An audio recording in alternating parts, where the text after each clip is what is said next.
You know, when you think of a nation's global footprint, you usually picture it like a stamp in a passport. Right, yeah. Neat and predictable. Exactly. You look at a map, you draw a straight line from capital A to capital B, and you just assume that's the whole story. But of course, actual statecraft is never that clean. No, never. It's messy, it's full of these wild contradictions, and occasionally it requires a country to just, you know, completely reinvent its global identity to survive. Welcome to Diplomacy and International Relations. Before we jump into today's exploration, just a quick reminder for you. Yeah, if you're new here, please hit that follow or subscribe button. And you can also subscribe to the show on Spotify or Apple Podcasts for a small monthly fee. It genuinely helps keep the show running and gets you access to extra content. Right. The link for that is right down in the description. We really appreciate everyone who supports us. It allows us to keep analyzing these complex geopolitical histories for you. All right, so today's journey traces an absolutely radical evolution. We are looking at Denmark's footprint in Latin America and the Caribbean. And we have an incredibly diverse stack of sources for this one. We really do. I mean, everything from centuries-old treaties and diaries of 19th century migrants to the latest EU trade agreements and United Nations climate funding structures. And the reason this specific analysis matters to you, whether you follow Nordic politics or, international trade or global climate negotiations, is that it perfectly illustrates how a small state projects power. Yeah. We're talking about a country that shifted from a strategy of brutal colonial extraction and strict cultural isolationism in the Americas all the way to reinventing itself as a modern powerhouse of global trade and normative green diplomacy. So let's start with the physical footprint, which begins in the Caribbean. We're talking about the Danish West Indies. Right. The Danish West India Company annexed the uninhabited island of St. Thomas back in 1672. They followed that up by claiming St. John in 1718, and then finally bought St. Croix from the French in 1733. And we really have to look closely at the economic logic driving this expansion. It was pure mercantilism. The triangular trade. Right. Danish colonizers would bring firearms and manufactured goods down to Africa, and they exchanged those for enslaved people who were then forced to endure the horrors of the Middle Passage. Which was just devastating. Completely. And once in the Caribbean, these enslaved individuals were forced to work the sugar plantations under horrific, deadly conditions, producing the sugar, molasses, and rum that were then shipped back to Denmark. And the wealth generated from that triangle was staggering for a nation the size of Denmark. But, it was a system built entirely on human suffering. Yeah. And the sources make it very clear that this system was actively resisted. A major point of resistance happened early on. In 1733, there was a massive insurrection on St. John led by the Akwamu people. Yes, and that wasn't just, a minor uprising. The Akwamu, who had previously been a really powerful force in West Africa before being captured, organized a highly coordinated rebellion. Exactly. They were led by a woman named Brefu, and they actually took control of a massive portion of the island for months. Months, yeah. Before the rebellion was violently suppressed with the help of French and Swiss troops. It was a prolonged, desperate fight for freedom. It was. And it actually wasn't until 1848, over a century later, and after further uprisings, that emancipation was officially achieved in the Danish West Indies. And that 1848 emancipation effectively broke the economic model of the islands. Because they couldn't exploit free labor anymore. Right. Without forced labor, the massive profit margins of the plantations collapsed. So fast forward to the early 20th century, and these islands had turned into a severe financial drain on the Danish state. Which brings us to the exit strategy. By World War I, the United States was terrified that Germany might actually seize these financially struggling Danish islands to use as U-boat bases. Yeah, a massive strategic fear. So in 1917, Denmark essentially cuts its losses and sells the islands to the U.S. for $25 million. Today, of course, you know them as the U.S. Virgin Islands. Right. So officially, the Danish state packs up its colonial ambitions and leaves the Americas. But the wealth generated in the Caribbean wasn't enough to sustain a global empire indefinitely, which forced Danish citizens to look elsewhere for opportunity. And that leads to a completely different and, frankly, bizarre type of settlement further south in Argentina. Yeah, this is where the history takes a really sharp turn. Right. While the state is retreating from the Caribbean, you have individual Danish pioneers migrating into the Argentine pampas in the 1840s and beyond. But this wasn't about extracting wealth to send back to Copenhagen. It was about Extreme cultural preservation. The academic research on these migrants highlights a fascinating psychological contrast. I mean, they were stepping into the vast Argentine wilderness, but they were absolutely terrified of losing their identity. Terrified. Yeah. There's a story in the sources that perfectly captures this. It's about a prominent pioneer named Hans Christiansen Vogel who settled in the town of Tandil, Argentina. Oh, this story's wild. It really is. So Vogel goes to visit a Danish woman, Mrs. Jacobsen.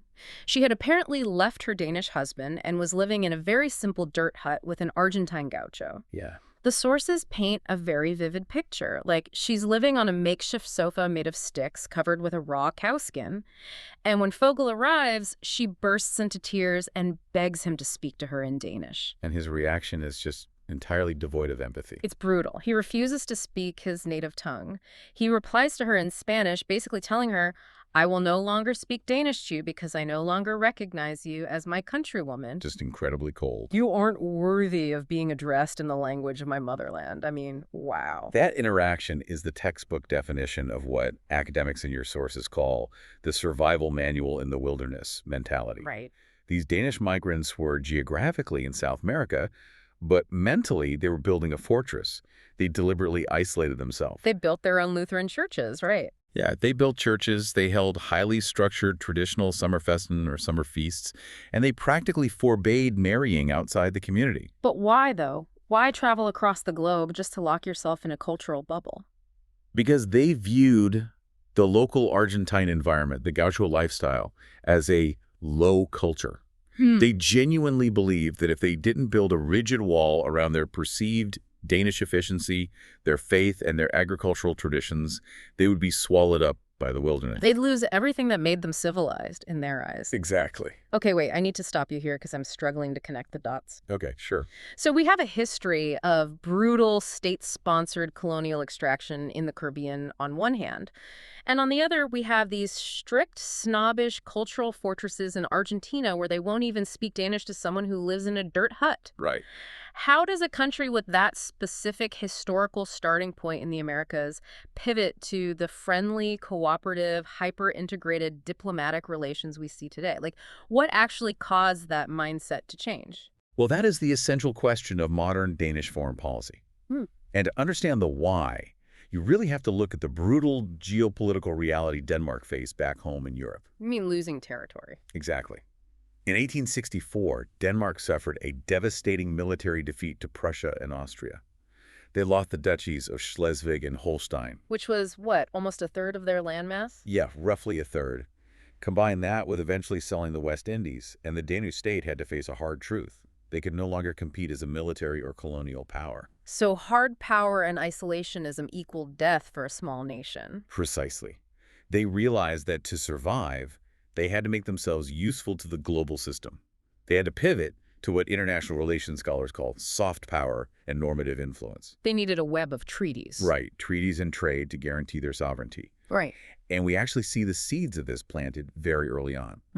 While the migrants were isolating themselves in Argentina, the state was quietly building legitimate sovereign-to-sovereign relationships. Like the treaty with Mexico, the sources show that as early as 1827, Denmark signed a treaty of friendship, trade, and navigation with Mexico. Yeah, which is fascinating. And it comes with a great historical footnote, too.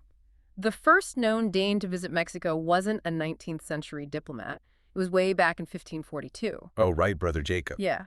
Brother Jacob the Dacian, who was actually a Danish prince turned Franciscan friar who went to live among the indigenous populations. It's such a great detail. Yeah. And they didn't stop with Mexico. In 1828, Denmark established formal diplomatic relations with Brazil. Those ties grew so strong that Emperor Pedro II of Brazil personally visited Denmark in 1876. Wow. They realized that their security relied on international recognition and open trade. And today, those relations across the region are the foundation for massive economic integration. Which brings us to modern trade, because this pivot has culminated in something absolutely massive. I mean, it's like Denmark went from trying to build a tiny, closed-off replica of Copenhagen in the Argentine Pampas to setting up the biggest open market in the town square. Very well put. So specifically, we're looking at the EU-Mercosur Partnership Agreement. Yeah, when you look at the mechanics of this agreement, this shift from 19th century isolation to 21st century integration is just staggering. Mercosur being the South American trade bloc, right. Correct. And for a small country like Denmark, this agreement is an economic lifeline. Danish exports of services to Mercosur are currently worth 2.2 billion euros a year. And what blew my mind in the source up is that 2 billion of that is in transport alone. Like, Denmark isn't just trading goods. They are literally the logistical backbone physically moving the goods between these continents. Exactly.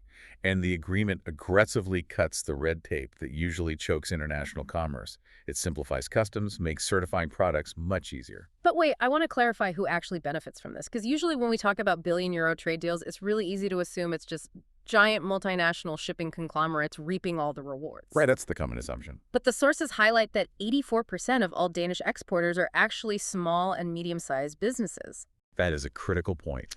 The agreement eliminates tariffs that were previously sitting anywhere between 27 and 55% down to zero on 42 million euros worth of agri-food. Yeah. So if you're a small Danish producer, suddenly a market of hundreds of millions of people is completely open to you. And that brings us to one of the most clever economic mechanisms in the entire EU-Mercosur deal, which brilliantly contrasts with that old isolationist mindset we talked about. Oh, the geographical indications. Yes. The protection of 344 EU geographical indications. I'm glad you brought this up, but I want to make sure I understand the mechanics of it. Like, if I decide to make a Danish-style blue cheese in my kitchen in Buenos Aires, why does Denmark care? How does an EU designation actually stop me from selling it? Well, a geographical indication, or a GI, is a legally binding intellectual property right. It protects a specific regional food or drink from imitation. Okay. So if you make blue cheese in Buenos Aires, you can certainly sell it as blue cheese. But you absolutely cannot legally call it Danablu, which is the protected Danish regional name. Because that name implies a specific origin and quality standard. Exactly. And why does this matter economically? Because by protecting that distinct Danishness in international law, Danish producers can sell those specific delicacies at a massive premium. Like how much of a premium? Usually 2 to 3 times higher than generic products. That is such a wild psychological inversion. Right. In the 1840s, maintaining Danishness meant hiding in a hut in Argentina and refusing to speak your language to outsiders because you thought contact would taint you. Yeah. But today, maintaining Danishness is a highly lucrative global branding strategy that relies entirely on engaging with the outside world. It really is the ultimate evolution of cultural identity into soft power economics. But, the economic baseline is just the foundation. Because there's more. Yeah, because while shipping and agriculture are vital, the sources show us that Denmark's most sophisticated diplomatic tool in Latin America today isn't a product at all. It's green expertise. Right. They've essentially transitioned from exporting goods to exporting policy and knowledge. This is where we see Denmark acting as what scholars call a normative power. They aren't trying to coerce other nations. They're trying to shape global norms by sharing their own domestic successes. Which brings us to Mexico again. Yes, a perfect example of this is their bilateral climate cooperation with Mexico, which was incredibly active from 2014 to 2017. So to set the context for you, Mexico had set these incredibly ambitious domestic goals. They wanted to reduce their greenhouse gas emissions by 30% by 2020. Huge undertaking. And transition to having 35% of their electricity generated by non-fossil fuels by 2024. And Denmark essentially steps in to help them actually pull it off. Right. But what does that actually look like on the ground? Are they just, shipping over a bunch of wind turbines? No, and that's the genius of it. Denmark has spent the last 20 to 30 years going through its own highly complex energy transition, moving heavily away from fossil fuels and integrating massive amounts of wind energy. So they have the blueprint. Exactly. Instead of just selling hardware, they are exporting the bureaucratic and technical blueprint. Okay, so they're sharing the math. Yes, the Danish energy agencies worked directly inside Mexican government ministries. Specifically, Semarnat, which is Mexico's environment ministry, and Sener, their energy ministry. Oh, wow. Danish experts sat down with their Mexican counterparts and shared the highly technical modeling needed to establish national energy baselines. Because you need to know where you're starting from. Right. They shared the complex algorithms required to balance an electrical grid when the wind stops blowing. They helped design the actual mitigation policies required to make the transition a reality. They are acting as an open source consultant for a country thousands of miles away. Yep.